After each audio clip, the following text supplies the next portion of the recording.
Hey beauties, good morning to you, my beautiful people. All right, my beautiful people. I realize that we live in a day and age where we call good evil and evil good.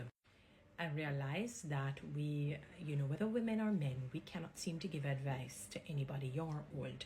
I know we tend to pick on the younger ones, but even older ones too. They are set in their ways, and the younger ones, they have been abused, verbally, psychologically, mentally, and emotionally, even physically. And they have decided that they're not going to take anything from anybody anymore, especially older people. And I can understand that. I do empathize, I sympathize because I've been there. Still I'm there in some sense with people who try to be very obnoxious, very discourteous, arrogant, rude, and you have to really stand up to them without, emitting similar behavior or behavioral patterns or bad attitude, because you have good attitudes and you have bad. So I know that we do, but you know what, beautiful people, we have to still speak out on things that are right, wrong, unwise, because not everything that is right or wrong, meaning not everything that is unwise, meaning it is right or wrong, and not everything that is, well, you may find that if something is right or wrong, is definitely unwise, but something can be unwise without it being right versus wrong, if you understand. All right. So let me get into what I want to talk about now. So I notice, my beautiful people, I tend to scroll the internet, especially Instagram, when I'm looking on the Jamaica Gleaner, Observer, and Star. So among the three of them, I'm not sure if it's all of them have been showing highlights or just the Star, but either of them, any of them, I noticed that there was a Jamaican performer. I don't know him, a young guy, and he was sitting on a chair, and then a young lady proceeded to come and straddle his legs, meaning one foot would have been on the right, one would have been on the left, and doing a little movement, and then she gets up and she goes her separate way, and then he comes to the front area and was singing his song. And I said, not a bad voice. But what disturbed me was when she came and she did that. Now that is seemingly synonymous now with the dance hall space, in terms of, you'll see a man and then a woman comes over, he'll lift her up and they do some sort of daggering and whatnot. I was thinking, because this is Reggae Sumfest, where you have different classes of people, not to say they don't go to the dance hall, full dance hall sessions and so on, but I guess my mind, like with Rebel Salute, because it has a representation and there is a sort of when a stigma is attached to something or it is known for something, you would expect them to keep that. So I would figure, especially with the foreign acts that they get, that there is a sort of decorum and classy nature that would be synonymous and that would follow suit with Reggae Sumfest, and I didn't feel really good, and I'm not judging anyone in a negative way. I'm just telling you how I feel to see young lady, that has a lot of potential, feels that, okay, this is a way I can showcase my talent by exposing some area of my body that should be privately kept for when that time comes, my husband, that is how I'm reasoning it out. And nudity, exposing yourself like that, doesn't necessarily speak to talent. In other words, everybody would be talented in nudity, because we all can expose our butt cheeks. That takes nothing. There's no craft in that.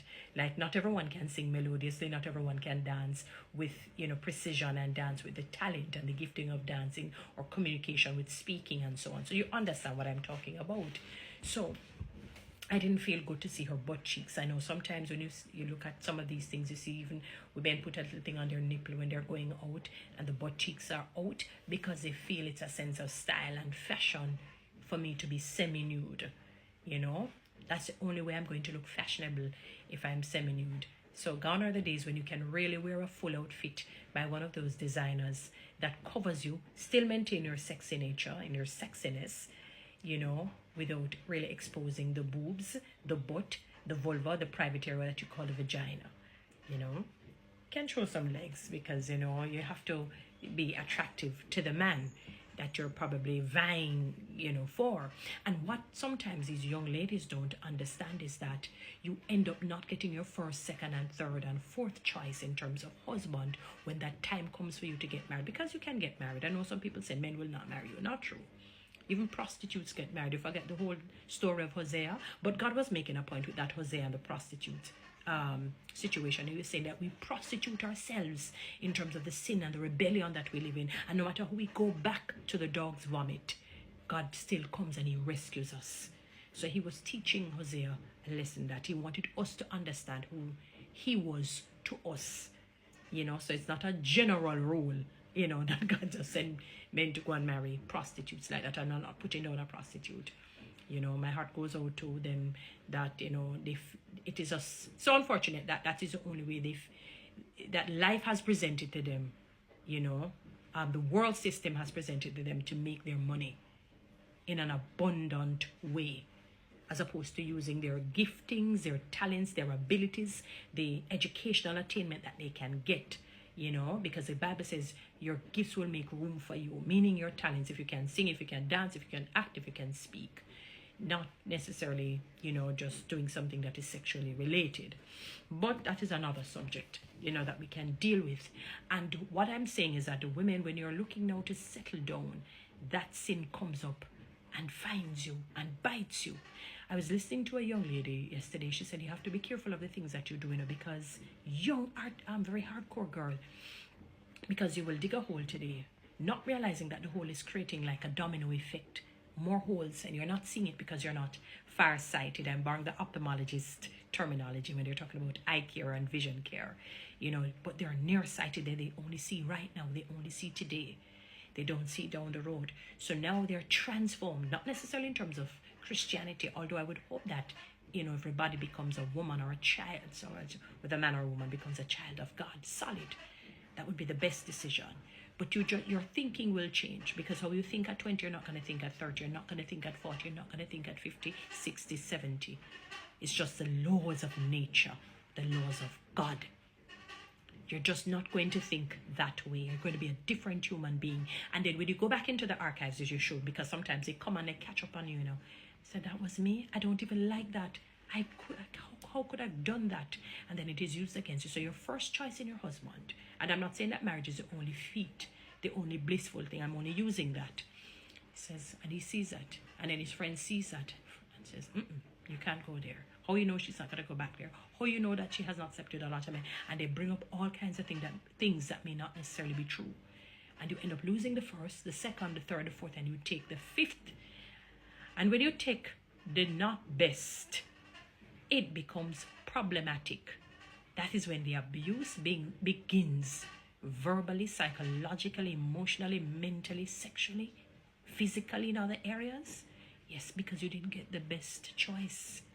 Secondly, when you become a different human being, it becomes now difficult for you now to encourage other women sometimes in some aspects. Although they say unless you know it, you can't understand it. But if you become too dogmatic, hopefully you won't, then they're going to say, but you are talking to me and you did the worse than I did. That's what ends up happening. So sometimes it ends up backfiring and becomes a curse to you.